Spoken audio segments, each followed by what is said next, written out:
kábíyèsí arúgbó ọjọ́ agbógbó tó kọjá ogbó àgbààgbà tó kọjá àgbàlagbà òràn máa ní sábàyà tí aláàfin àjọbọ ọba mímọ́ ni ọ́ arúgbó láíláí arúgbó ọjọ́ ẹrù jẹ̀jẹ̀ tí ń bo nílé gbàlejò lẹ́rù ọ̀rọ̀gọ̀ tí gọba bá mi àgbàlagbò payẹpayẹ ọlọ́tẹ̀ ìwọ ló ní gẹ́gẹ́ tí gẹ́gẹ́ onígẹ̀gẹ́ngẹ̀ olóòní àtàná oníjẹta ìjẹrin alàpà ìjáyà aríran jùlọ lọ alamọ lójú inú dígí ojú àwọn wòlíì ọ̀rọ̀ tí gbénú ènìyàn fọ̀hún ọ̀rọ̀ tó jáde nínú èèyàn tó jẹ́ èèyàn lọ mo ṣe kábíyèsí pẹ́lẹ́dùmarè ọba tó ní ó já ríra lónìí ọba tó ní pé ká tún rí alásàálẹ̀ tòní ọba tó já ríra lọ́sẹ̀ tó kọjá ó kà yín yẹ ó kà mí yẹ awàláyé awàláàyè a tún wà lálàáfíà ara ọpẹ́ ló yẹ ká máa ṣe fún ọba mímọ́ olóore ẹrù jẹ̀jẹ̀ tí ń bonílé gbàlejò lẹ́rù ẹ káàbọ̀ sẹ́rí òtẹ́yìn ètò wa Kristẹni Ìgbàanì lórí ABN tẹlifíṣàn orúkọ èmi ọmọ yín àbúrò yín ọ̀rẹ́ yín náà ni Evangelist John Kẹ́hìndé Oyèwọlé ọmọ arúgbó ọjọ́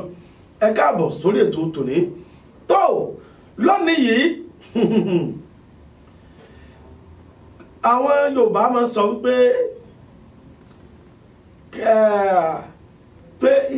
ohun tí ó ń bọ̀ látòkè ohun tó ń bọ̀ látòkè kẹ́ni tó ń bẹ sàlẹ̀ mọ́ tí ìbẹ̀rù torí tó ń bọ̀ látòkè olójú jíjìn ló mọ́ sí kíní ló máa ń wò ó lónìí lórí ètò Kristẹni Ìgbàanì tòní àlejò méjì ni mo ní nínú ilé tí mo fẹ́ gbé wọlé fún wa ó tá a sì fẹ́ sọ̀rọ̀ lé lórí lónìí yóò mú kí onílé jókòó kálejò jókòó kó farabalẹ̀ ká tún gbọ́ra wa àti ẹ̀fẹ́ síra wa lóye ìjìnlẹ̀ ńlá lónìí ta ló ní Jésù lónìí ẹ̀yin aráalé ẹ̀yin èrò ọ̀nà akọrin ẹ̀mí àwọn onísọjí ìgbà ìkẹyìn yìí àwọn oníyìn rere bàbá pásítọ̀ bọ̀dá wòlíì apostle prophet doctor reverend ẹ má bínú mi ò túmọ̀ àwọn oyè tó túkù náà ni o gbogbo ẹ̀ náà ni mo pè papọ̀ ta ló ní Jésù gan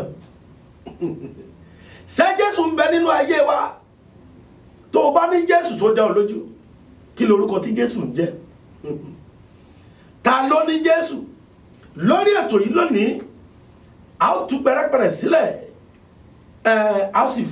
a wà máa bẹ̀rẹ̀ sí ní sàálẹ̀ yọ ọ̀kọ̀ọ̀kan ibi tó bá ti kàn ọ́ bọ̀dá mi má fi ṣèbínú o kó o tún bẹ̀ sí pẹ̀tẹ̀pẹ̀tẹ̀ lọ́rọ̀ lọ́hùn ẹni bá ti tábà kó o tún bẹ̀ sí ni ta ló ní Jésù làkọ́lé ọ̀rọ̀ wa lónìí àwọn àlejò mi ti wà láyìíká mo máa tó gbé wọn wọlé ṣùgbọ́n ká tó gbé wọn wọlé mo fẹ́ ká yan Ọlọ́run lónìí ó kàn wá látọkàn mi náà ni gbogbo ẹ̀yin tẹ́ ń bẹ nínú ilé ǹjẹ́ lè bá mi yìn lẹ́ẹ̀kan sí pé tóótó ọlá rẹ ọba tó sọ òkun dìyàngbẹ́ ilẹ̀ tóótó ọlá rẹ onígẹ́gẹ́ ti gẹ́gẹ́ tóótó ọlá rẹ ọba tó sọ òkun dìyàngbẹ́ ilẹ̀ tóótó ọlá rẹ onígẹ́gẹ́ ti gẹ́gẹ́ onígẹ́gẹ́ngẹ́ olóòní àtàná oníjẹta ìjẹrin alàpà ìjáyà aríran jùlọ lọ alamọ lójú inú dígú ojú àwọn wòlíì àràbá igi tó wù sọ́run tó so fara ayé jẹ ẹlílé ọlá alágbàlá ìyanu tóótó ọlá rẹ ọlọ́lá tó ju ọlọ́lá ọlọ́rọ̀ tó ju ọrọ̀ alágbára tó ju gbogbo alágbára tóótó ọlá rẹ ọba tó sọ òkun di ìyàngbẹ́ ilẹ̀ tóótó ọlá rẹ Èdùmàrè ni mo fìyìn fún tóótó ọlá ni mo ṣe fún kábíyèsí ọba tí ń jẹ́ mi ni arúgbó láíláí gbanigbani tí ń gbani lọ́jọ́ ogúnlé ọba mi olùjẹjẹ bálámù ọba tí ò jáde ńlẹ́ tí ń ṣẹ́gun níta ọba tí ò dojú ogun tí ń gbógun mi láàyè ọ̀rọ̀ ìyìn ńlá tí ń gbógun tí ń tẹrí ogun ba ọba tí ń jagun ṣẹ́gun òde ọ̀run o adájọ́ láì gbàròyé ajàmọ́jẹ̀bi àdìtú Elédùmarè ọba tí ò ṣe di ọba tí ò ṣe tú ọba tó dira rẹ̀ tó túra rẹ̀ ọba tí ń jẹ́ kàyéfì aláàfin àjọbọ onítẹ̀ àánú alágbádá ńlá alágbádá àsásí nínú ọlọ́wọ́ kábíkábí adé tó sí adé lórí adé tí sọ adé di fìlà adé tó sọ fìlà di adé, tó wá sọ fìlà di adé tí ń pàṣẹ fún aládé àná, ọba tó gba owó lọ́wọ́ olówó tí ń fowó san kọ́ fọ́lọ́mọ ọlọ́run, ọba tó sọ lówó dá aláìlówó mọ́ olówó wà lẹ́ni tí tọrọ owó lọ́wọ́ olówó àná, aláìlówó lẹ́ni tí fọlówó àná lówó jẹun, ọba tó gbalé lọ́wọ́ ẹni tí fi lé yan fọ́mọ ọlọ́run, ó bá sọ onílé dá aláìnílé mọ́ onílé wà lẹ́ni tí yálé gbé lọ́dọ̀ aláìnílé àná. Kábíyèsí tó tó ọlá rẹ lónìí, tó tó ọlá rẹ, ìfẹ́ ńlá ìjìnlẹ̀ ìfẹ́, ọba tí ń jẹ́ ìyanu, tó tó ọlá rẹ náà ni. Torí pé mo béèrè lọ́wọ́ Elédùmarè, mo ní kí ló dé tó olúkè tó kọrin lónìí. Ó ní sẹ́bílì ìjẹ́jọ́ àjọ fojú wa ríra wa, ó ní àmọ́yé àwọn èèyàn ló fojú ríra wọn ní ìjẹ́jọ́ tí ó ṣojúmọ́ lónìí. Wọ́n ti bojú lójú wọn, wọ́n sùn wọ́n jí, ojú wọn ò ṣiṣẹ́ mọ́. Mọ́mí dádì, ǹjẹ́ o mọ̀ pé àwọn kan lájọ ríra lọ́sẹ̀ tó kọjá tí wọ́n ti dòkú lónìí? Ǹjẹ́ o mọ̀ pé àwọn kan ti wà ní mọ́ṣúárì níbi tí wọ́n tẹ́ wọn sí, wọ́n ti kọ déètì sí wọn lára, wọ́n ti nọ́mbà wọn nọ́mbà rẹ̀ sí mọ́ṣúárì. Ọpẹ́ ló yẹ ká fi Ẹlẹ́dùmarè tó tó ní ká máa ṣe fọ́ba mímọ́ olóore pé tó tó ọlá rẹ̀, mímọ́ lọ́ba tí ń gbẹ́bí, mímọ́ ṣe mímọ́ jẹ, mímọ́ tó wọ, mímọ́ tó fi mímọ́ ṣaṣọ́bọ́ra, òkun dẹ̀dẹ̀ tẹrù, ọba tí ń so lórí burúkú do lórí ire, tó tó ọlá rẹ̀. Tó ayìn náà ní ká ṣe yìnyín, gbogbo ẹni tí ń gbọ́ mi nínú ilé, ìyìn Ọlọ́run òkùnkùn ní dá lẹ́nu wa. Sórí lónìí wàá bá mi fi kalẹ̀ sí kó o jókòó, torí ọ̀rọ̀ máa jáde lónìí, ọ̀rọ̀ máa jáde lónìí. Àtẹ̀fẹ́ wo gan ta ló ní Jésù? Ọkọ béèrè lọ́wọ́ ìyàwó rẹ nínú ilé o, ìyàwó òjò bá mi béèrè lọ́wọ́ ọkọ, ẹ̀yin ọmọ ẹ bá mi béèrè lọ́wọ́ àwọn bàbá àti ìyá, ẹ̀yin òbí ẹ bá mi béèrè lọ́wọ́ àwọn ọmọ yín o, ẹ̀gbọ́n béèrè lọ́wọ́ àbúrò, àbúrò béèrè lọ́wọ́ ẹ̀gbọ́n, onílé béèrè lọ́wọ́ àlejò, àlejò béèrè lọ́wọ́ onílé pé ta ló ní Jésù? Ta ló ní Jésù? Ta ni Jésù ń gbé nínú rẹ̀? Tó lónìí mo máa gbé àwọn àlejò mi wọlé láìpẹ́, ṣùgbọ́n kí n tó gbé wọn wọlé ẹ̀já lókè lọ́dún náà. Hallelujah! Lift up your hands and worship Him. Ohun la lágbára, aládébúra.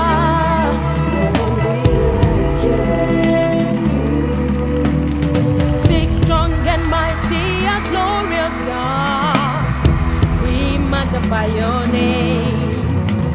Awesome deliverer, a holy God. We magnify your name. Big, strong and mighty, a glorious God. We magnify your name. Awesome deliverer, a holy God. We magnify your name. Emeka, Ológo dídán lọ́ba wa. Emeka,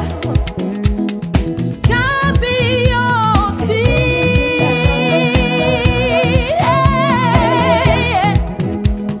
Olórí àwọn ogun ọ̀run. Emeka, There is nobody like you, my God, above all we bounds. praise your We name. praise your name. Big, strong and mighty, a glorious God. We magnify your name. Awesome deliverer, a holy God. We magnify your name. Big, strong and mighty, a glorious Strong God. and mighty, Magnify your name. awesome deliverer. A holy God. We magnify your name. Egbe Jesu ga, egbe Baba ga, is worthy of our praise.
ẹ káàbọ̀ padà sórí ètò yín ètò wa Kristẹni Ìgbàanì. Ẹ rí pé mo sọ lẹ́ẹ̀kan nígbà tí a ń lọ sókè lọ́hùn pé mo ní àwọn àlejò nínú ilé lónìí, àwọn bàbá mi nínú Olúwa àti màmá mi nínú Olúwa, tí a fẹ́ fi ọ̀rọ̀ jomitoro ọ̀rọ̀ lónìí. Àwọn náà ni mo gbé wọnú ilé lónìí. Ẹ rí pé mo sọ lẹ́ẹ̀kan pé ohun tá a fẹ́ sọ̀rọ̀ lé lórí lónìí òun náà ni ta ló ní Jésù, ta ló ní Jésù, ta ni Jésù, ta ló ní nínú ayé rẹ̀, nínú ilé, nínú ìjọ, ibo ni Jésù wà gan, ta ló ní. Tó ẹ jẹ́ kí n fi àwọn bàbá mi hàn ní lónìí, àwọn tí àjọ máa ṣe ètò àwọn àlejò mi lónìí ni mo dẹ̀ dúpẹ́ lọ́wọ́ Ọlọ́run pé gbogbo ìgbà tí mo bá pè wọ́n ni wọ́n máa ń jẹ́ wa, àti ìyáàfin mọ́mì wa nínú Olúwa bẹ́ẹ̀ ni Esther. Tó ẹ bá mi kí àwọn aráalé.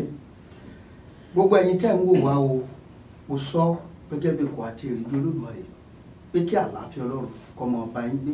Àmín. Orúkọ mi ni Pásítọ̀ Kúnlé. Tó ẹ ṣé mọ́mì wa, ẹ bá wa kí àwọn aráalé. Mo kí gbogbo wa ní orúkọ Olúwa Ọlọ́run àwọn ọmọ ogun. Mo gbàdúrà pé lórúkọ Jésù a ò ní fi ilé ológo pìtàn, a ó jọ délé ìjọba. Orúkọ tèmi ni Esther. Tó ẹ káàbọ̀ ẹ káàbọ̀ sá. Ẹ rí pé àwọn àlejò mi lónìí ìránṣẹ́ Ọlọ́run ni wọ́n, olórin ẹ̀mí ni wọ́n. Tẹ́ bá wo ọwọ́ ọ̀tún mi bí, olórin ẹ̀mí ni wọ́n, ìránṣẹ́ Ọlọ́run sì ni wọ́n pẹ̀lú. Tẹ́ bá wo ọwọ́ àlàáfíà mi bí, ẹ rí pé ìyáàfin tí a gbé wá lónìí, olórin ẹ̀mí ni wọ́n, ìránṣẹ́ Ọlọ́run sì ni wọ́n. Tó ẹ̀yin gẹ́gẹ́ bí olórin ẹ̀mí, ǹjẹ́ ẹ lè sọ díẹ̀ nípa ara yín fún àwọn aráalé, bẹ́ẹ̀ ṣe wọnú, báwo lẹ ṣe ní ìbápàdé ṣe fi wọnú orin ẹ̀mí yìí?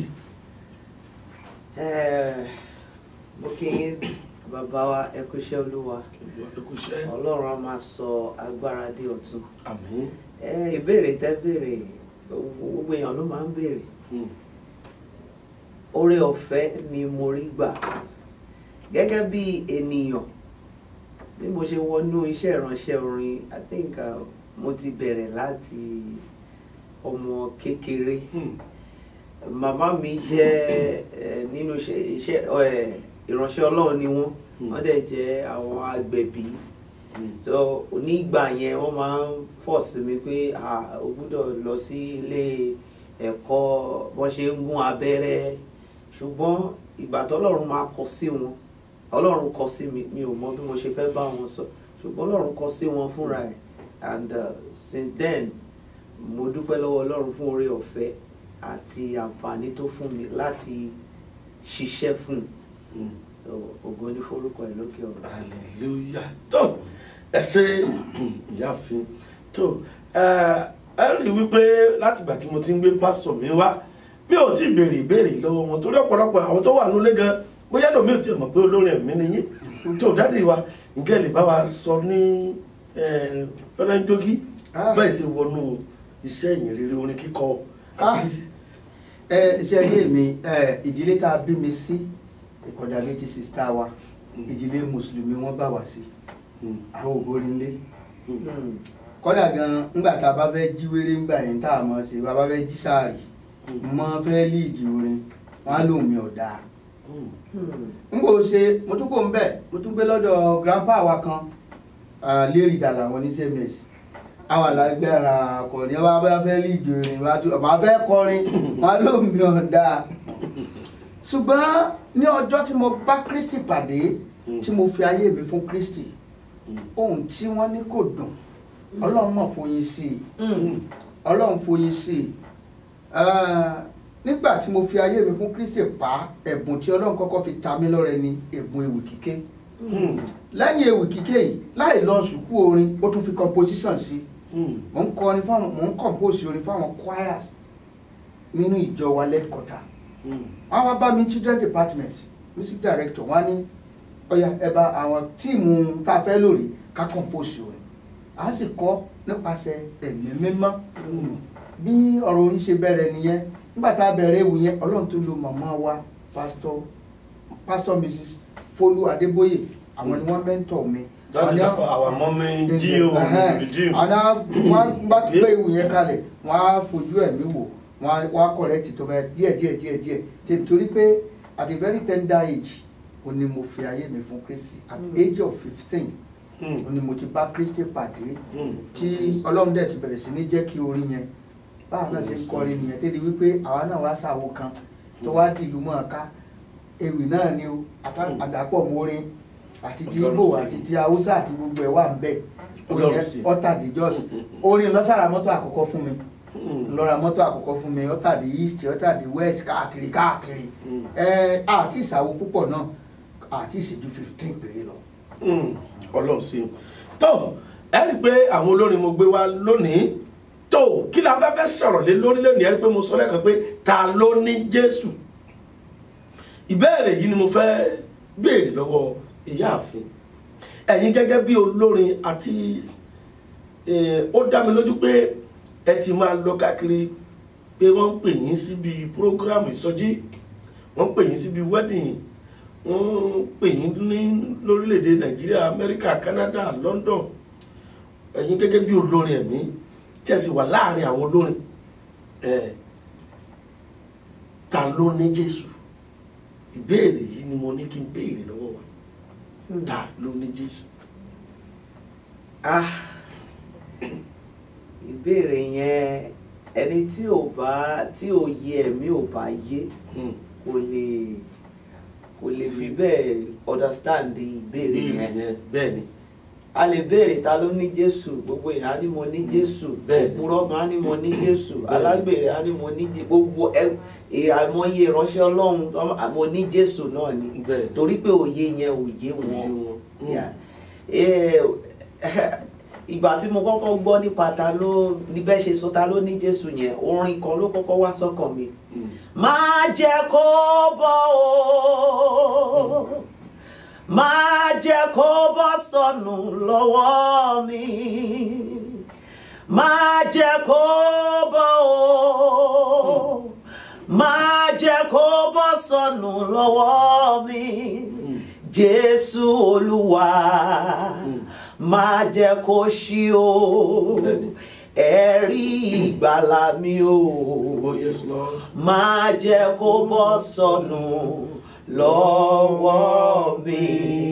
Ẹni tí kò bá ní ìfẹ́ ẹ̀rí ìgbàlà ti bọ́ sọnù lọ́wọ́ ẹ̀. Ẹni tí kò bá fẹ́ràn ọmọnìkejì o ẹ̀rí ìgbàlà ti bọ́ sọnù lọ́wọ́ rẹ̀ o.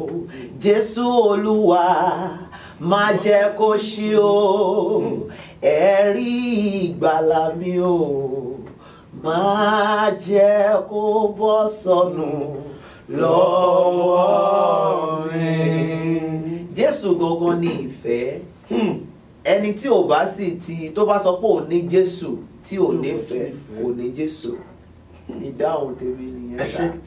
In fact ṣe lẹ lọ lù ní kò mọ̀ ní pì ibi tí mò ń lọ gangan ẹja lójú tó bàbá wa nínú Olúwa ẹ̀yin gẹ́gẹ́ bí ìránṣẹ́ Ọlọ́run ní ìsọjí wọ́n ti pè yín fún prógámù ìsọjí wọ́n ti pè yín fún orin kíkọ wọ́n ti pè yín fún MC wọ́n ti pè yín láwùjọ àwọn Kìrìsìtẹ́nì lóde òní àti adúpẹ́ lọ́wọ́ Ọlọ́run pé láti tender age láti kékeré lọ́lọ́run ti pè yín sínú ìgbàlà àti ìfojúsùn yín ìrírí yín nígbà yẹn tẹ́yìn ní Jésù nígbà tí àwọn bàbá Akíndayọ̀mí sì wà láàyè tẹ́yìn wà pẹ̀lú tẹ́tí mọ̀ wọ́n ìfojúsùn yín pẹ̀lú ìrìn àjò nínú ìyìn rere lónìí ta ló ní Jésù. Ìbéèrè yẹn ní pọ́nà díẹ̀ bàbẹ́kẹ́ tó ń là méjì ni ta ló ní Jésù àbí ta ló ní Jésù torí ta bá sọ létí Ẹ̀gbá ní ìsìn a sọ pé Ẹ̀gbá rè é ní Jésù àwọn kan làwọn ní Jésù àbí ta ló ní Jésù ta ló ní Jésù. Ta ló ní Jésù. Ta ló ní Jésù. Who have Jesus. Bẹ́ẹ̀ni.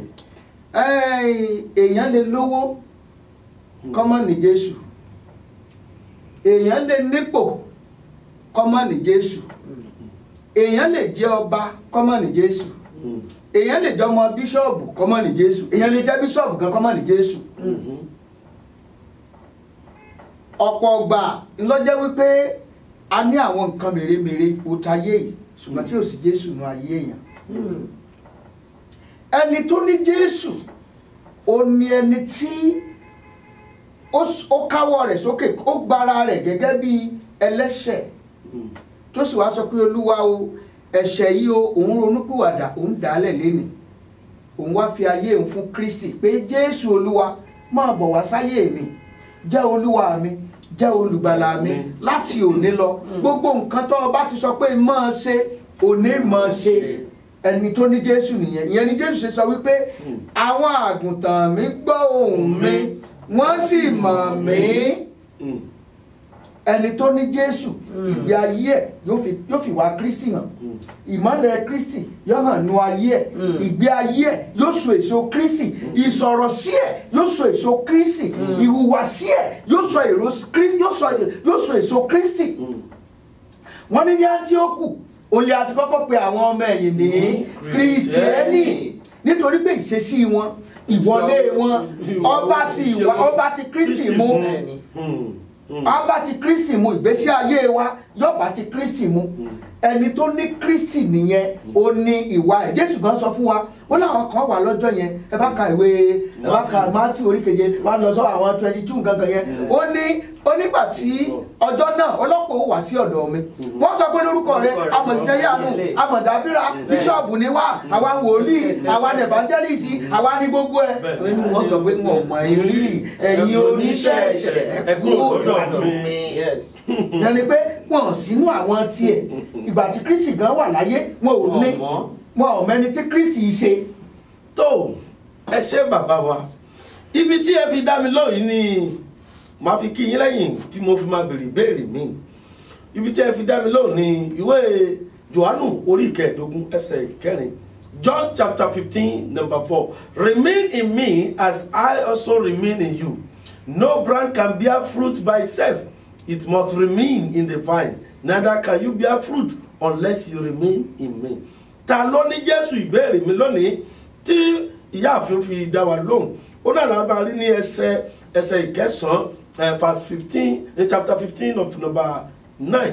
Chapter 15, John chapter 15 number 9. As the Father has loved me, so I love you.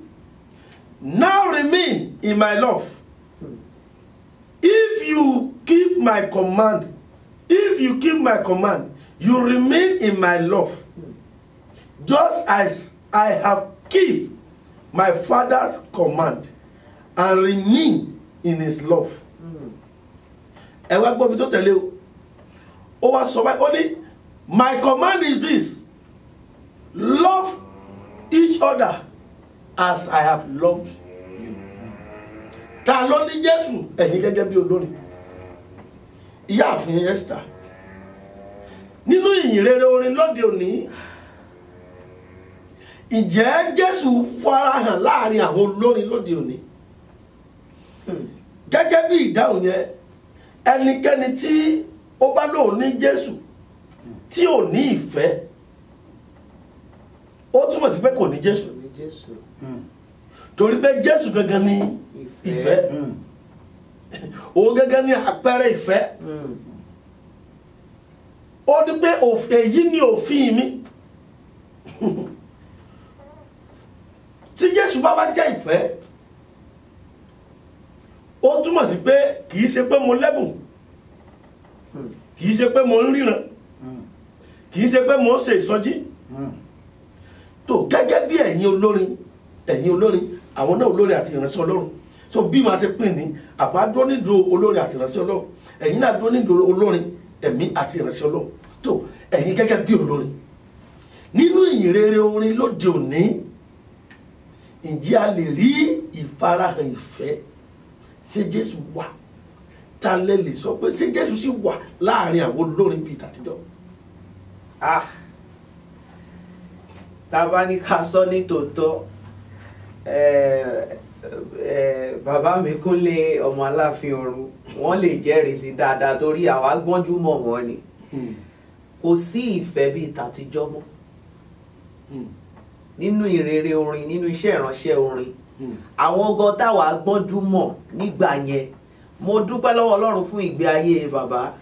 orin wọn àwọn orin wọn táwa mọ̀ táwa sì ń gbọ́ a sì ń dúpẹ́ lọ́wọ́ Ọlọ́run wípé wọn padà àwọn la ṣe lè máa wò gẹ́gẹ́ bí ẹni tí bí àwòkọ́ṣe àwọn kan wà nígbà yẹn tá a bá ń gbọ́ orin wọn ẹ̀rù máa bà wá ni pé àbí Jésù ti fẹ́ dé ṣùgbọ́n nísìn àwọn gan la tẹ̀ wá wò pé ṣé wọ́n ti mísì ọ̀nà ni àbí kí ló ṣẹlẹ̀ a lè rí wọn àwò wọn bí àwòkọ́ṣe mọ́ so ìyẹn ó jẹ́ kó yé mi wípé ẹni tó bá fẹ́ gbà á tó bá jẹ́ pé àwọn Yorùbá ẹ̀yin bàbá wa ní ẹni tó bá fẹ́ jẹ́ Ọ̀ṣàká kó jẹ́ Ọ̀ṣàká èyí tó bá dẹ̀ fẹ́ jẹ́ Òṣogbo kó jẹ́ Òṣogbo ṣùgbọ́n èmi rọ̀ wá kó jẹ́ pé ká mọ̀ wípé Jésù yẹn òun nìkan láláṣẹ pé ìgbàgbọ́ wa gbogbo orin tá à ń kọ yìí òun náà náà ń kọ lọ́run ṣùgbọ́n tá a bá ṣe bó ṣe yẹ kí wọ́n ṣe bó ṣe ń ṣe lọ́run a nílé lọ a lè ríbi dé sí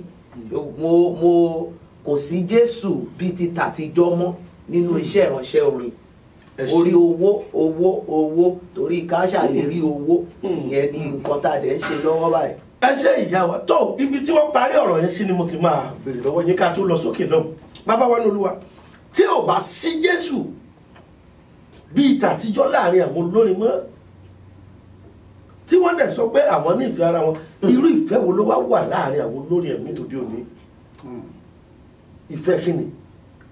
The Bible says faith cometh by hearing, and hearing by the word of God. Yes. Ṣé rí bí a bá ṣe ń gbọ́ ọ̀rọ̀ Ọlọ́run sí òun ló ń jẹ́ kí a máa ní ìdàgbàsókè nínú ẹ̀mí. Àwọn olórin ẹ̀mí tó ń dìde inú ìjọ náà wọ́n ti dìde. Ohun tí a bá dẹ̀ fúrúgbìn sínú wọn níta bá fọ́n sínú fèrè ní fèrè máa fọ́n jáde máa fọ́n jáde.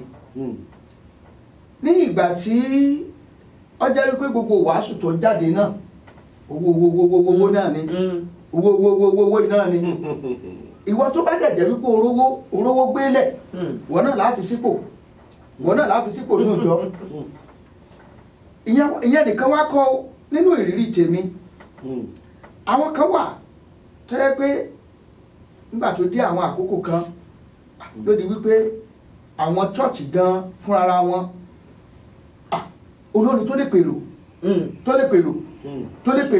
èyí tí wọ́n ti mọ̀ tẹ́gbẹ́ tó bá dé báyìí tí ó dá gbogbo ẹ̀ kalẹ̀ gbogbo àwọn orin ìjọba ọ̀run ti pọ̀jù fún jàre mímọ́ sọ̀rọ̀ ìyẹn kọ́ la fẹ́ tùgbà àwọn tí ó da ìlúgbó lẹ̀ gan afẹ́ jó oríṣiríṣi ìrírí yẹn òun la ti rí a ti rí ẹni tó jẹ́ wípé ibi tá a lọ tó jẹ́ wípé ẹni tí nú àwọn ọmọ tó train wọ́n jọ pè wọ́n papọ̀ àbí òye wọ́n ṣe perform tán wọ́n wá ń lọ wọ́n pè náà gbàtọ́ wá ń lọ ọmọ tí ó train ó gbé ọkọ̀ wá síbi ìsọjí yẹn òun ò gbé ọkọ̀ wá lọ́jọ́ yẹn ọ̀kadà ló gbé wá nígbà tí wọ́n ṣe honorarium tí wọ́n fún wọn tí wọ́n fẹ́ sìn wọ́n dẹ́gbà níbo ni kíní pàtì ní kálukú bàbá ajẹ́ kí n gbé dání wọ́n pààrọ̀ honorarium wọ́n dẹ̀ mọ̀ wípé ẹni ọ̀gá ni wọ́n pààrọ̀ honorarium wọ́n fún ẹni tí bí ẹni honorarium ńlá ṣùgbọ́n torí pé ọmọ yẹn ó jẹ́ ọmọ tó faithful sí ọ̀gá ẹ̀ nígbà ó dáàárọ̀ ọjọ́ kejì ó wá sọ́dọ̀ ó ní òun táìtì ń wá ni o ó wá wò pé táìtì tí wọ́n fún ẹni tó mú wá ọjọ́ 10,000 ló wá wò pé ó tún ti yá lọ sí àtìmí lẹ́yìn ìtàná yẹn ni ó ní ní ìtàná yẹn náà ni ọ̀gá wa sọ fún pé 20,000 wọ́n fóun ó ní 100,000 ni wọ́n fóun wọ́n pààrọ̀ ẹ̀ bẹ́ẹ̀ ni nítorí pé kí ni kò gbọ́kọ̀ wá ojú ńlá fi ń wò olórin ẹ̀mí tí ẹ̀mí mọ́kúnú ẹ̀ tọ́lọ́ ń lò tó lò fún ọ̀pọ̀lọpọ̀ iṣẹ́ agbára ní chọ́ọ̀chì yẹn tí wọ́n bá wò pé kò gbé ọkọ̀ ńlá wá ṣé ẹni yẹn ló yẹ ká ràn lọ́wọ́ àbí ẹni tí ẹni tó sì gbé mọ́tò wá yìí mọ̀rìn àjò tó ti rìn tó fi ní mọ́tò ìyẹn náà lọ́wọ́ á mú dé tí ọ̀pọ̀lọpọ̀ olórin ẹ̀mí àwọn tá a pè lórí ẹ̀mí sí tọ́lọ́ bá tú àṣírí ẹlòmíì fún mi ìfi bẹ́ẹ̀ nìkẹ́ni jẹ́ ẹ̀yọ àkẹ́tì wọ́n tó wájú pẹ́pẹ́ wá o olórin kan wá bá mi lọ́jọ́ kan ó ní òun wá mákẹ́tà ẹjọ́ ọmọ promote iṣẹ́ o ó ní òun ò rí ọ̀dà tó ń wá rí ó ní a sọ pé àwọn ti mú iṣẹ́ òun káàkiri wọ́n ní yọ́ta wọ́n wá mú òun lọ sọ́dọ̀ bàbá kan wọ́n wá ní iṣẹ́ yẹn tó o bá fẹ́ kó tà kó dìlú mọ̀ ká wọ́n gbọ́dọ̀ gbé igbá ó wá ṣàlàyé pé kán wòkè lọ́dọ̀ bàbá yẹn ní ìgbà alágbájá rẹ̀ láwọn tí wọ́n mọ̀ ìgbà àtàmẹ̀dòrè láwọn tí wọ́n ló kọ́ gidi gan ìgbà àti kìnnìkan lélẹ́yìí tí ìwọ náà bá gbé gbá wo o ti bọ́nu ṣẹ̀kẹ̀rẹ̀ owó nù ọmọbìnrin ìwá wá sílé mi òun gbèlú péjú ńgbà náà ló wá sọ pé òun mà ní kó wá rí mi ni o tí òun sọ fún mi pé òun ti ń pè pé kán lọ́n ṣe mákẹ́tà pé òun náà wá rí mákẹ́tà kó ṣùgbọ́n wọ́n fòun ní kọ̀ǹdíṣàn kan òun wá ní kó ń bi mí léèrè bóyá wà náà gbé gbá mo lè lọ òrí gbárí o orí bá lómi bá sọ pé á bá mi gbé gbà ọ̀pẹ o kí ni tó ń kọ kí ni ìtumọ̀ ẹ̀ irú báwo ni ẹ wá bá mi gbé gbà ọ̀pẹ o tó ìtumọ̀ kì í ṣe pé mo fi ń fọ ìyá o. ibi tí a sì ń lọ ibi tí a ń lọ ìjìn ta ló ní Jésù mo rò pé ẹ̀yin ará lé ẹ ti ń rí ẹ̀kọ́ kìíní tàbí kejì mọ́ ta ló ní Jésù tí àwọn olórin ẹ̀mí bá jáde tí wọ́n kọrin tí ìyè ẹ̀mí mímọ́ ò sí nínú orin ẹ̀mí mímọ́ ibo ni ìṣòro ti wá àjẹpẹ́ irú ìpẹpẹ ni àjẹpẹ́ nínú ìjọ ni àjẹpẹ́ iná ìjọ ti kú òun náà ni wọ́n ṣe rí náà gbé lọ́ta mọ́ ta ló ní Jésù tá a bá padà dé látòkè lọ́hùn ẹ gbádùn àwọn dàbá àti ìyá tí mo gbé wá lónìí ẹja lókè lọ́hùn náà. Discover the uniqueness in the entertainment industry. African Broadcasting Network, ABN, is now the pace setter in the industry. Do you want to advertise your product and services? Count on us. We will do it much more than your expectations. African Broadcasting Network, ABN, will deliver quick and prompt services. Our quality and clarity stands us out when it comes to delivering quality broadcasting. Our staffs are hardworking and versatile in the specific field of office. Our environment is so conducive and we are open to all. We also give advice on how to run your business profitably. African Broadcasting Network is situated at 9894 Eastern Street, Suite 875, Houston, Texas 77036. Contact phone 281-652-8396 and 832-490-8203. website www.abntvnetwork.com. ABN, celebrating Africans' rich cultural heritage. ẹ káàbọ̀ padà sórí ètò yín ètò wa Kristẹni Ìgbàanì lẹ́ẹ̀kan sí orúkọ tèmi àbúrò yín ọ̀rẹ́ yín àti ọmọ yín náà ní Evangelist John Kẹ́hìndé Oyèwọlé. àwọn ìyáàfin mi ti yẹ mo gbé lálejò lónìí àlejò lẹ́ni wọ́n láti New Jersey àwọn náà ní ìyáàfin Esther bẹ́ẹ̀ ni bàbá wa nínú Olúwa ọ̀rẹ́ mi ni wọ́n bàbá ni wọ́n ẹ̀gbọ́n ni wọ́n àwọn náà ní Pásítọ̀ Kúnlé Adédèjì gbogbo ènìyàn mọ̀ sí Kúnlé Aláàfin ọ̀hún. ẹ káàbọ̀ padà tó bàbá wa ọ̀rọ̀ tí a ń sọ lọ ìyáàfin Esther ìbéèrè yẹn ta ló ní Jésù ó túmọ̀ sí pé láìsí Jésù láìsí ìfẹ́ kò sí Jésù ibi tí bàbá wa parí ọ̀rọ̀ yẹn sílẹ̀ kan iná orin ìyẹn ti kú ibo ni ìṣẹ̀lẹ̀ yìí ti ṣẹlẹ̀ kí ló ṣẹlẹ̀ kí ló pa iná ìyè orin yìí tí ò fi sí Jésù láàrin àwọn olórin mọ́ bíi tàtijọ́. iná orin yìí ó ti kú ní tòótọ́ ó pín ìdí tí iná orin yìí fi kú ó pọ̀ lọ́pọ̀lọpọ̀ torí àwa Jésù yẹn gan mọ́ owó là ń wá tí a bá gbọ́ bí mo ṣe sọ lẹ́ẹ̀kan àwọn orin tá a máa ń gbọ́ nígbà yẹn àwọn orin tó máa ń ṣìyàn létí gẹ́gẹ́ bí ọmọ kékeré gan tó ṣẹ̀ ń dìde àwọn orin tó máa ń ràn yàn létí tó máa ń jẹ́ ká mọ̀ wípé lẹ́yìn ayé yìí ibìkan ṣì wà ṣùgbọ́n nísìnyí àwọn tí wọ́n tá a pè ní bí a ti wọ́n lórúkọ dáadáa ìdí nǹkan tí wọ́n wá kiri ni owó káṣà lè mọ̀ mí bàbá mi sọ lẹ́ǹkan pé ọ̀nà ta ló fẹ́ gbé gbà imagine àìmọye èmi ọmọ yín kékeré yìí kan àìmọye àwọn tó ti pè pé oore ọ̀fẹ́ tó ní yìí pọ̀ o tó bá ṣe báyìí tó bá ṣe báyìí tó bá ṣe báyìí lágbájá báyìí ló ṣe àwọn tá a gbọ́dọ̀ máa dárúkọ tàmẹ̀dò báyìí ló ṣe màá ní ìyẹn lágbájá ìyẹn tàmẹ̀dò èmi Esther ọmọ Jésù lèmi kò dẹ̀ sẹ́nibọ̀dì tó fún mi lẹ́bùn Ọlọ́run ló fún mi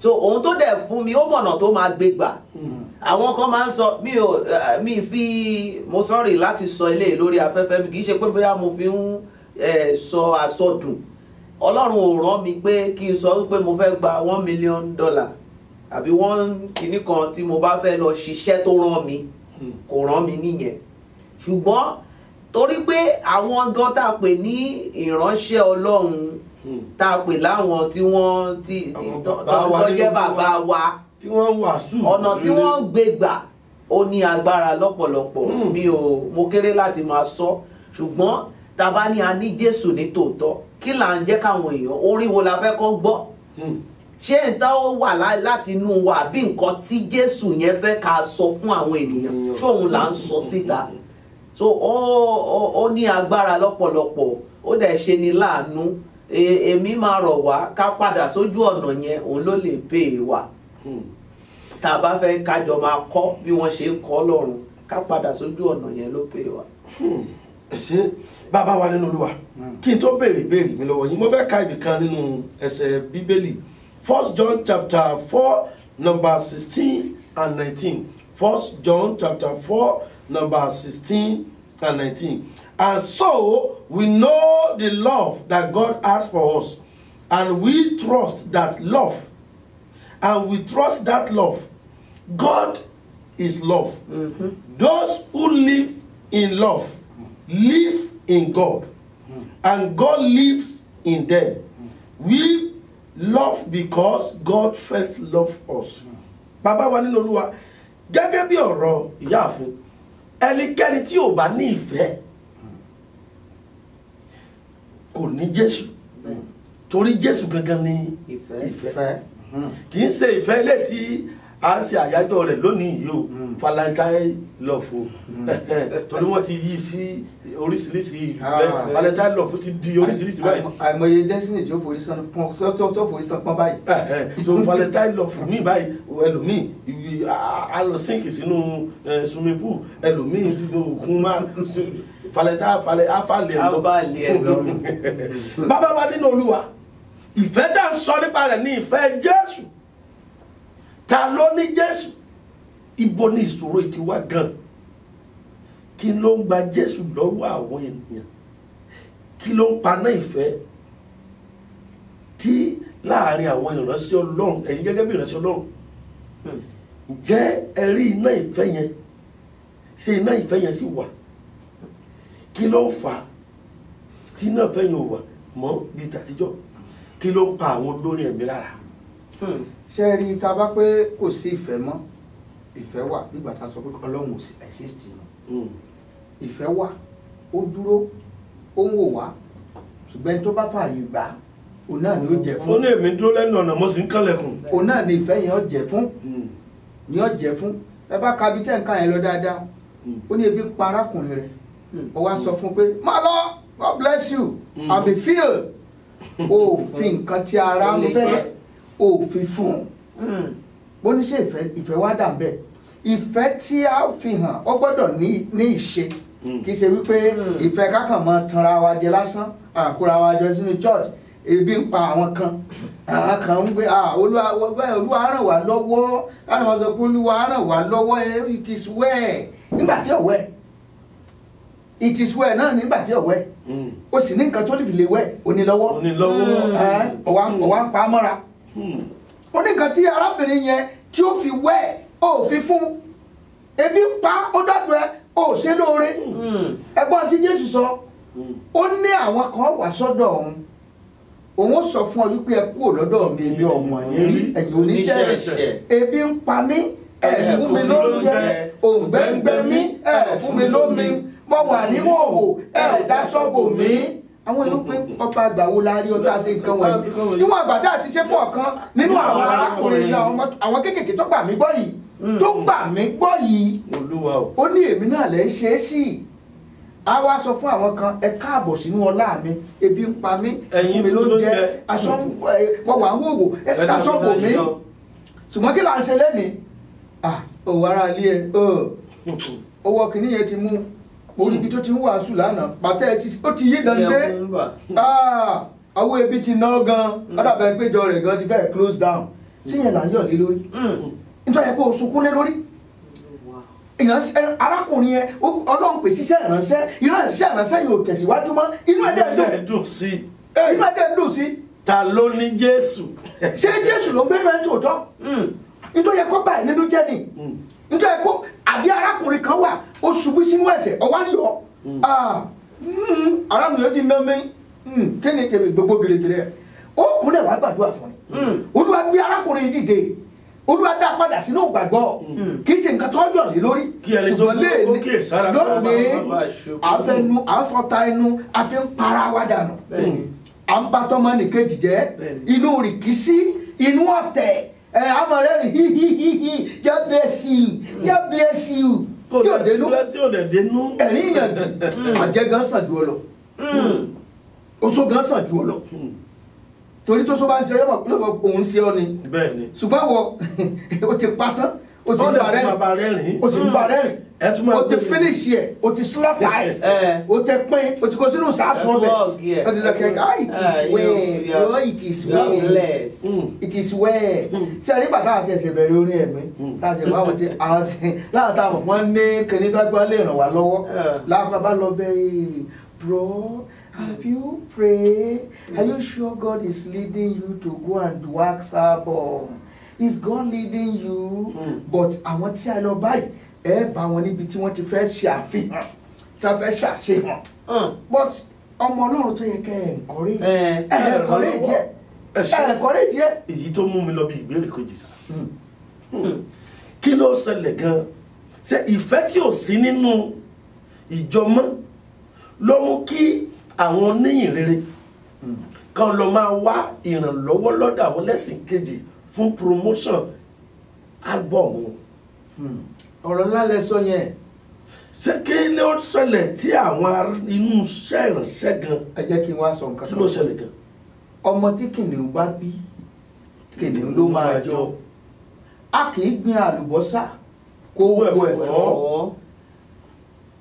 ọmọ tí ìránṣẹ́ Ọlọ́run bá bí àwọn tó kó jọ in tó ń ṣe wọ́n ń wo ti ọwọ́ ẹ̀ ibi tí àwa ti jáde ó ní tí wọ́n fi lé wa lọ́wọ́ ó ní tí wọ́n fi lé wa lọ́wọ́ wọ́n ò sì gbọ́dọ̀ bá tí wọ́n bá kófìrí ìbàjẹ́ lọ́wọ́ ẹ̀ báyìí ọ̀daràn discipline wà torí pé tó o bá rí lọ́wọ́ bàbá ẹ̀ oníwọ náà máa ṣe. God bless you sir. ohun tí o bá rí lọ́wọ́ bàbá ẹ̀ oníwà ṣe. gẹ́gẹ́ bí Jésù ṣe sọ wípé ohun tí bàbá mi ṣe lọ́run lèmi náà ṣe láyé.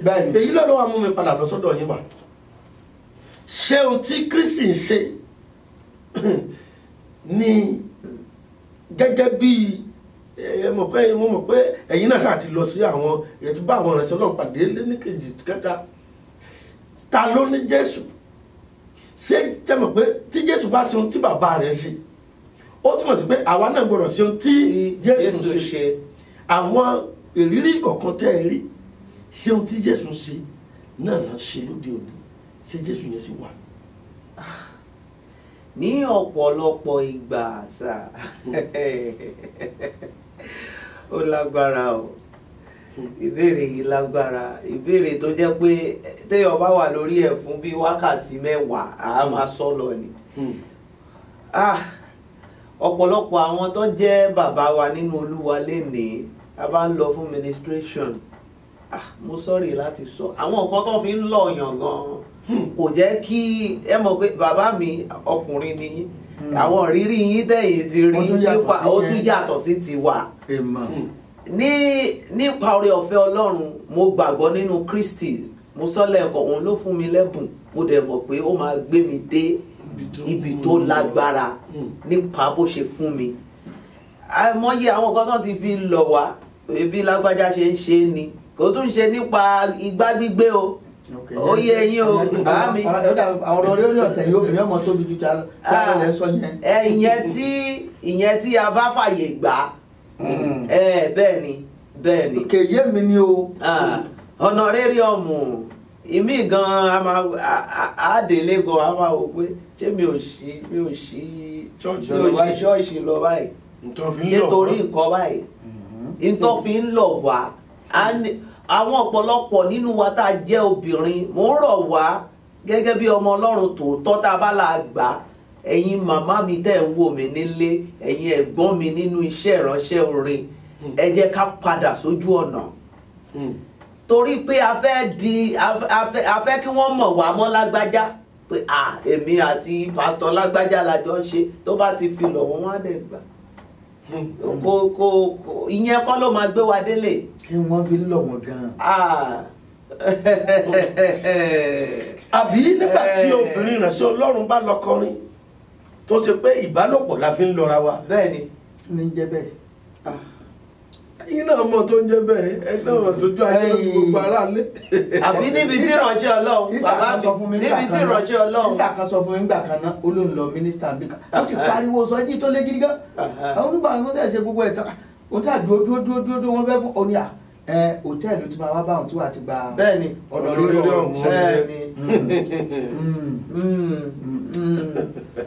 Níbi tí ìránṣẹ́ Ọlọ́run tẹ́ ti máa mínísítà tán, ó ní sísítà mi kan, mo máa ń sọ kì í ṣe ìmúra dára, kì í ṣe pé kò dára, ṣùgbọ́n ara àwọn àmúyẹ tán fi máa ń mọ ta ló ní Jésù nìyẹn.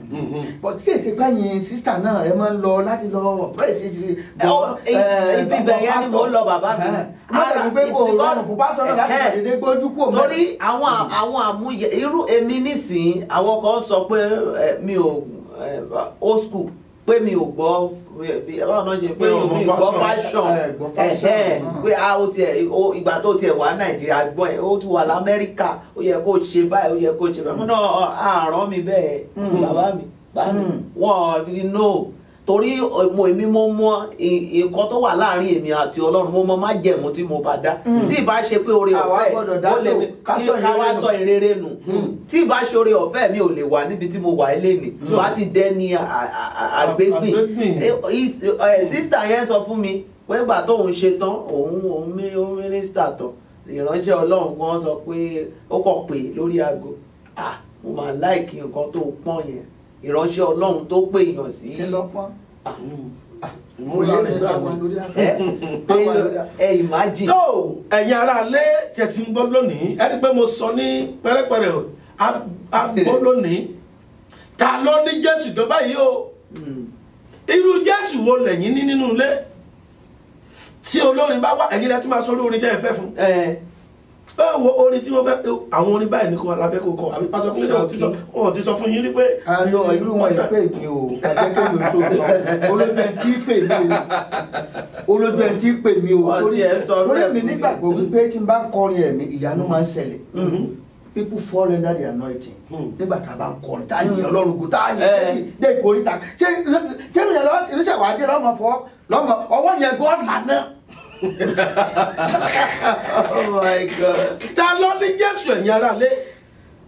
Ta ló ní Jésù? Jésù? wà ní àwọn túpọ̀ tó ń pè wá. Àwọn pè wá. Ta ló ní Jésù?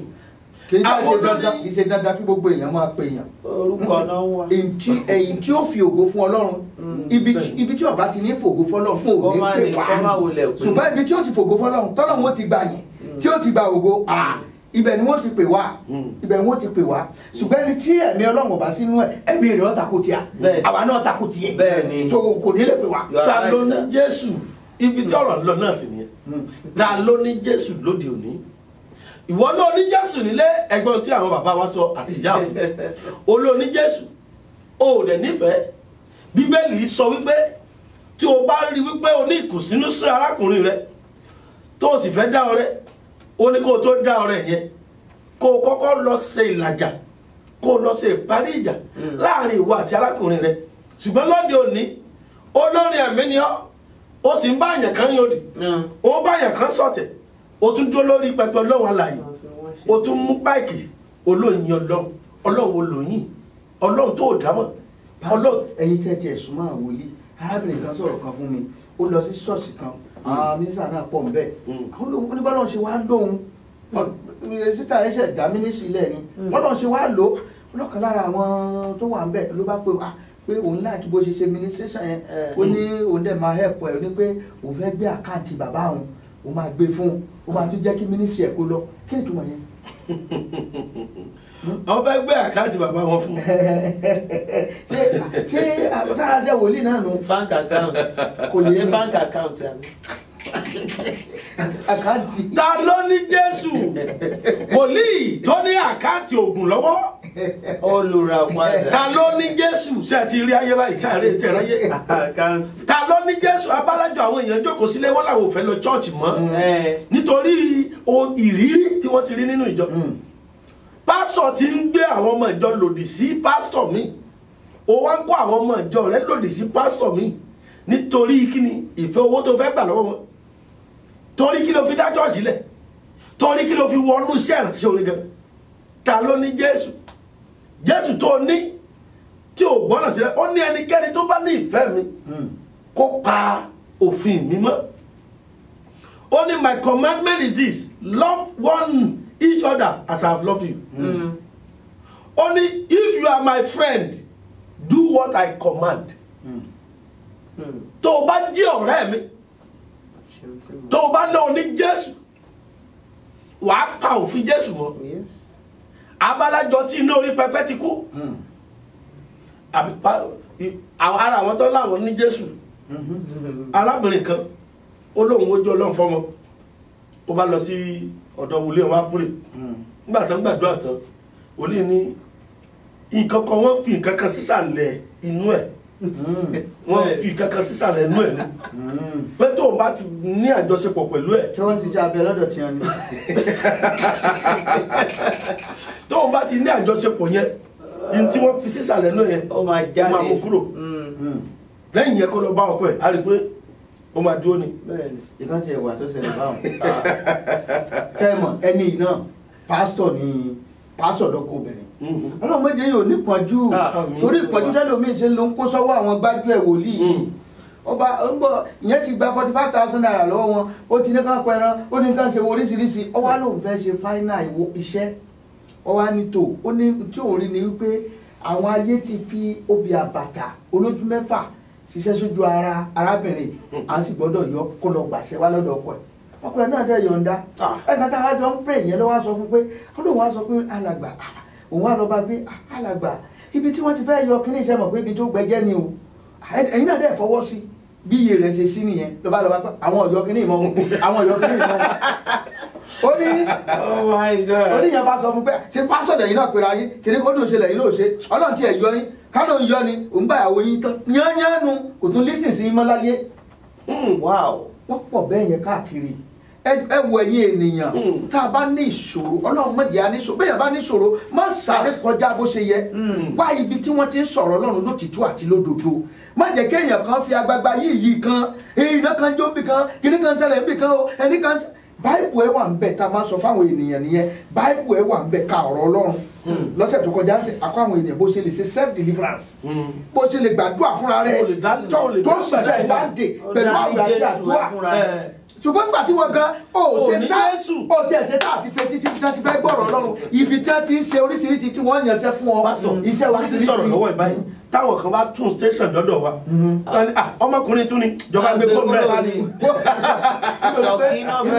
bí òtítọ́ bá ti ń jáde ẹ̀yin náà jẹ́ àtúwò kí ló lórí ẹ̀mẹ̀ ń wá ńgbà wòlíì bá sọ wípé a ṣiṣẹ́ odidi ẹran kan fún ọ wọ́n fẹ́ràn ṣiṣẹ́ wọn odidi ẹran mọ́lẹ̀ a ṣiṣẹ́ oríta fún ẹ àyíkẹ́ni kan wà tá a ṣe gbogbo orúkọ báwọn yẹn. ẹja fi tàwọn olórin lẹ ṣebí inú chọ́ọ̀chì lolórin ti ń dìde chọ́ọ̀chì tó ṣe pé èèyàn ni wọ́n fi ṣe foundation tó rì mọ́lẹ̀ tí wọ́n rì mọ́lẹ̀ irú Jésù wo ni wọ́n fẹ́ kéde níbẹ̀ yẹn irú ìgbàlà wo làwọn yẹn fẹ́ ní ìgbàlà ẹ̀mí àwọn tí wọ́n rúbọ yẹn fún. ohun tí bíbélì sọ fún wa nìyẹn ó ní ẹ̀yin ò mọ òtítọ́ yóò sì sọ yín di òmìnira. tí o bá mọ arábìnrin kan wọ́n ń pè Canada lọ́wọ́ wọ́n wá ń pè bí olú ẹ̀ ṣe ń pè ló ṣe ẹnìkan ló introduce ẹni ẹsẹ ni ẹ láti Àbújá pé wòlíì ó ṣe kinní ó ní bó ṣe ń bá ń sọ̀rọ̀ ó nígbà tó ti ń lo gbóyè lọ́wọ́ sọ pé ó dà pé ẹ ti lọ rú àwọn ìjọba yìí ó ní Jésù ti gba àwọn oníṣùgbọ́n kì í ṣe gbogbo àwọn iṣẹ́ wọ̀nyẹn àwọn ọ̀dà gbogbo ẹ̀nu tán olóòtú mọ̀ pé tó wọ́n ti dẹ́kun àwọn pé àwọn iṣẹ́ yẹn sì ń jẹ́ fún àwọn sì ń ṣe àwọn iṣẹ́ yẹn gidi gan ok àwọn olóòtú ti gbọ́ olóòtú mọ̀ because òun mọ̀ òtítọ́ ìwọ náà wá òtítọ́ má máa wá babaláwo wòlíì kì í mọ́. Herbalist prophet àwọn náà kún ayé rẹ̀. ta ló ní Jésù láìpẹ́ yìí ṣe mọ̀ pé o social media tí gbogbo àtẹ̀wá kórè yìí orí ìkúrẹ́ ẹsẹ̀ arọ́ náà ló kún rí ẹ̀. bẹ́ẹ̀ lára àwọn kan tí lẹ́tà ń pàdé mi lórí social media mo kàn wàásù ni lórí social media yẹn ta ló ní Jésù náà ni mo fi sọ̀rọ̀ ibi tí mo ti wá sọ ọ́nà ó ti tó ọ̀sẹ̀ bíi méjì báyìí ó ti tó ọ̀sẹ̀ bíi méjì báyìí kì í ṣe ta ló ní Jésù la fi sọ̀rọ̀ níbẹ̀ wàásù kan lọ́lọ́run sáà ẹ̀mí mímọ́ sáà gbé jáde mo ti wàásù tán ni arábìnrin yẹn bá ní ló bá pè mí hello daddy ṣé ẹ wà ní chọ́ọ̀chì mo ní mo wà ní chọ́ọ̀chì mo fẹ́ wá rí yín sínsìn kí ló ṣẹlẹ̀ ọ̀rọ̀ tẹ́ ẹ sọ tán sínsìn ṣé mo ṣẹ̀ yín ni ọ̀rọ̀ náà mo sọ mi ì sá fún mo ń dóde ó ní aládàdì mo fẹ́ wá confess fún yín ni fún kí ni ló bá dé ló bá ní daddy ní sẹ́ mọ̀ pé ẹ mọ̀ sí program kan lórí Facebook mo ní bẹ́ẹ̀ ni ó ní sẹ́ mọ̀ prophet yẹn dáadáa mo ní orí Facebook náà mo ti mọ ọ̀rọ̀ tó dẹ̀ sọ mo rò pọ̀rọ̀ Ọlọ́run ni náà mo lè wá ọ̀rọ̀ yìí ó ní pọ́ìntì lèmi dẹ̀ ṣe sí ẹ̀ ó ní dáàdi torí pé mo rí pẹ́ sí ẹ̀ ni o mo wá pè wọ́n bá pray fún mi náà bá wípé àwọn máa lọ sí ọjà ní ìlú àwọn ló bá wọn ṣe àwọn iṣẹ́ kan bẹ̀ pẹ̀lú àwọn wòlíì. ṣe ní ìlú yàbí ní orí ẹ máa bá lọ sí ìlú Nàìjíríà prọfẹ̀tì ẹ wà Nàìjíríà. ẹ wà Nàìjíríà so yẹ wọ́n fẹ́ bá lọ Nàìjíríà àwa bá lọ sí àárín ọjà wà lọ ṣiṣẹ́ kan fún pé lẹ́yìn yẹn kọ́ pé àwọn tún yẹn wá ní oye tó ń béèrè fún pé nítorí wọ́n ti jẹ́ pé kálọ̀ gbàdúrà láàrin ọjà ni àtàwọn wòlíì mẹ́jọ ò bá fún ọ lówó ó ní ìyẹn tó wá ṣe o ó náà wá tún dé ní wá tún ní pé àwọn kan fẹ́ gba ọkọ òun o pé àwọn fẹ́ lọ san dáórì àwọn fẹ́ lọ san dáórì àwọn tí wọ́n fẹ́ gba ọkọ yẹn spiritually kó sẹ́ndì owó spiritual. wọ́n ti sọ dé TM yẹn ó máa pọ̀ ó nígbà tí òun tó wá sẹ́ndì yẹn tán lọ́ba tún ní owó nìkan ó nígbà tí ẹ wá sọ̀rọ̀ lọ́run láàárọ̀ yìí ó ní ṣe ló dàbí pé òun lè ń bá sọ̀rọ̀ lójú bẹ̀rẹ̀ sí ní sí mo ní hello madam mo ní ẹ̀yin gangan náà ẹ̀ ní Jésù owó bá ní Jésù bọ́ ọ̀rẹ́ ṣe bí ẹ̀ ń gbọ́ ìwàásù ní chọ́ọ̀chì yín ẹ̀ ń gbọ́ ìwàásù ní chọ́ọ̀chì yín ẹ̀ dẹ̀ ń gbọ́ ìwàásù lórí afẹ́fẹ́ wọ́n dẹ̀ tún sọ fún yín pé ẹ mọ̀ mówó wá nígbà tó ní mo ṣí à program èèyàn tó dẹ̀ ń béèrè owó lọ́wọ́ ẹ̀ tó dẹ̀ pè mí pé dádì mo mọ̀ rí èèyàn kan báyìí mà ló sọ mo mọ̀ sẹ́ndì owó mo ní àwọn ṣe máa bá yín lọ san dáwùrì ní spiritual nígbà tí mo wá pe pastor yẹn mo ní hello sir ibi tí àná yẹn mo ní hello sir ìrẹsì Ọlọ́run ẹ máa kó sí Olúwa bàbá báwo lè pẹ̀lú báwo ní Amẹ́ríkà mo ní Ọlọ́run ṣeun ẹ má bínú sáà mo mọ̀ fẹ́ béèrè kankan mà ní ọmọ yín kan ló sọ pé ẹni ẹ máa san spiritual dáórì àti àárín ọjà kan lọ iṣẹ́ àárín ọjà kan pé ó dẹ̀ dàbí pé bóyá ó máa ń la owó lọ mi ìtẹ̀sọ́ pé ti sẹ́ndì owó ẹni kí ni wòlíì ẹ sọ ìgbẹ́jù ìpọ́lọ́wọ́ pásítọ̀ evangelist àbí kílẹ̀ pẹ́lẹ́ iná ìgbẹ́jù ìpè lọ ohun tí Ọlọ́run dẹ̀ sọ fún ohun tí Ọlọ́run bá sọ lòun máa sọ kódà kó ń gba 1 million kó ń gba 1 billion ohun tó ń sọ yẹn ìrìnà tó ń sọ yẹn confam ni òun dẹ̀ rí ni mo ní ẹ̀sà ó ti dàjà lọ ìpè lọ eléyìí ò ìlàjà ó ìfàjà ta ló ní Jésù pásítọ̀ ọ̀rọ̀ yìí àlè parí ẹ̀ síbí lónìí torí àròjọ mọ́sọ̀lókùn. mo dáàrọ̀ àwọn èèyàn wa ni wípé kí wọ́n mọ òtítọ́ ọ̀rọ̀ Ọlọ́run ní báíbù kà dáadáa ó sì wá ibi tí wọ́n ti ń sọ ọ̀rọ̀ Ọlọ́run lótìtọ́ àti lódodo ṣèṣe pé jẹ́nsáré mú ọlọ́kọ́nà kan wá lọ wẹ̀wẹ̀ agíjù wá lọ ṣiṣẹ́ oríta wá lọ ṣe kíní kan. wọ́n tún lọ́ọ́ máa ra instrument lọ sí orí òkè méje send owó instrument orí òkè méje. ìyẹn mọ̀ tẹ̀tù lágbára tẹ. tó àwọn ọjọ́ mùsùlùkù ǹjẹ́ ìwọ gangan ní Jésù tó o bá ní Jésù ní ẹ̀mí Kristi máa wà nínú rẹ tí wọ́n bá ń bá ọ sọ̀rọ̀ Jésù mú ọ̀rọ̀ bàbá rẹ̀ Jésù fún yàn fún Sátánì wípé asá àti kọ́ wípé ó ń kó ti Bíbélì fún Jésù Jésù náà ní pọ́ o lè júwe bàbá mi fún mi di bébé asá àti kọ́ wípé ìwọ náà o lè parọ́ mọ́ bàbá mi fún mi tí Jésù tún bá ń bẹ nínú rẹ wọn wòlíì kéè nígbà ọ torí ọ̀rọ̀ ìyá wà nínú ìwọ gan ò ní sọ bíbélì rẹ di pílò ìrọ̀rí tó fi ń sùn ẹlòmíì ò lè ka bíbélì ṣùgbọ́n ó lè fi ṣe pílò wọn á tún ní pé ẹ fi bíbélì rẹ sábẹ́ pílò báyìí wà lálàá ọ̀rọ̀ Ọlọ́run sínú rẹ pílò ní àlá rẹ àánú ẹ̀ ṣe mí ó dá mi lójú pé lágbára Ọlọ́run tí n bá tún pè yín ẹ̀ tún padà wá tó ká tó wá máa ṣe lọ lónìí ẹ̀yin gẹ́gẹ́ bí olórin ẹ bá mi fi orin dágbére fún àwọn ará ilé. Jésù nìkan lolùgbàlà tó lè gbà ní là. Jésù nìkan lolùgbàlà tó lè gbà ní là. Jésù nìkan lolùgbàlà tó lè gbà ní là. Ọba wa ni mo fìyìn fún o. Jésù nìkan lolùgbàlà tó lè gbà ní là. Jésù nìkan lolùgbàlà tó lè gbà ní là. Jésù nìkan lolùgbàlà tó lè gbà ní là. Ọba wa ni mo fìyìn fún o. Ẹ̀ka hallelujah. hallelujah. Wólẹ̀ fún o. wólẹ̀ fún o. Ẹ̀kẹ́ ògo ògo. Sálárù wa sálárù wa. Jésù nìkan lolùgbàlà tó lè gbà ní là. Jésù nìkan lolùgbàlà tó lè gbà ní là. Jésù nìkan lolùgbàlà tó lè gbà ní là. Ọba wa ni ẹ̀fìn fún tó ọ. ẹsẹ bàbá wa tó orúkọ àwọn àlejò mi lónìí lẹ́ẹ̀kan sí ẹ bá ń dárúkọ iṣẹ́ àwọn àlejò tó wà lónìí. Pásítọ̀ Adékúnlé Adédèjì Kúnlé ọmọ Aláàfin Ọ̀run. Orúkọ mi ni Esther Òjó Ọba. tó orúkọ èmi àbúrò yín ọ̀rẹ́ yín ẹ̀gbọ́n yín ọmọ yín òun náà ní Evangelist John Kẹ́hìndé Oyèwọlé tí ìjọ Mercy of Christ Development Ministry tó wà ní 873 Dulles Avenue Suite A Sabot Texas 77477. ta ló ní Jésù òun náà ní lónìí o ẹ̀yin náà béèrè lọ́wọ́ ara yín nínú ilé ṣé Jésù ń bẹ nínú yín ṣé Jésù ń bẹ nínú ilé yín ṣó ń bẹ nínú ìgbéyàwó yín ṣó ń bẹ nínú ìjọ yín ṣó ń bẹ nínú ìrìnàjò yín ṣó ń bẹ nínú gbogbo ìgbésẹ̀ yín. tó mo kí àwọn bàbá wa tó ọ̀gá mi ẹ̀gbọ́n mi brọ́dà mi fà tó wá ṣe pé wọ́n lọ sí àmì ní ẹ̀rù káàtì mọ́ bàmí ibi tí mo jókòó sí pé ìwọ lọ́hùn ìdúró wọn yóò dé alágbádé o ẹ bá mi kí brọ́dà mi brọ́dà Wálé àwọn náà ní amójú ẹ̀rọ wa lónìí wọ́n sì kí ìyá wa Sister Bankẹ́ my wonderful sister mo kí yín pé ẹ kú iṣẹ́ mi náà lọ́hùn tó akí bàbá wa pátápátá olórí òkè bámbàm ti ABN television alága àti olùdarí ABN television dáàdi wa Arówólò tó Ọlọ́run kó bá mi dìyín mú ó dá ojú tẹ fírí wa òkú ní pọ́ lágbára Ọlọ́run tó wá tún ìjọ mẹ́jọ ẹ tún pàdé wa lórí òtè yìí ó dà ní ó dà.